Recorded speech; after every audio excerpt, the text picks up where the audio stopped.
30,000 capital use பண்ணி 1 crore earn பண்ண போகிற சேலஞ்சில் டே 19. இன்றைக்கி பார்த்தீங்கன்னா நம்ம செட்டப் படி நம்ம ட்ரேட் எடுக்கல. ஏன்னு கேட்டிங்கன்னா மார்க்கெட் வந்து கேப் அப்பில் ஓப்பன்னால நம்ம மார்க்கெட் தெரியும் சைட்வேஸ் தான் போவோம் அப்படின்ற மாதிரி.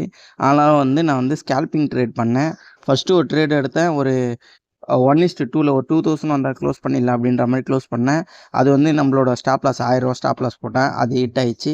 அகைன் வந்து மறுபடியும் இன்னொரு என்ட்ரி எடுத்திருந்தேன்.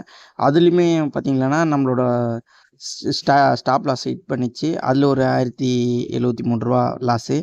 ஓவராலாக அந்த டே வந்து பார்த்திங்கன்னா ₹2073 லாஸ் பண்ணியிருக்கோம். ஒரு ₹200 ப்ரோக்கரேஜ் போயிடுச்சுன்னா ₹2300 லாஸு. ஆல்ரெடி நம்மக்கிட்ட ₹24,500 இருந்துச்சு. இதில் ₹2300 மைனஸ் பண்ணிட்டோம்னா மொத்தம் நம்மக்கிட்ட ஓவரால் ₹22,200 இருக்குது. நாளைக்கு பார்க்கலாம். நாளைக்கு நிஃப்டி சென்செக்ஸ் எக்ஸ்பைரி.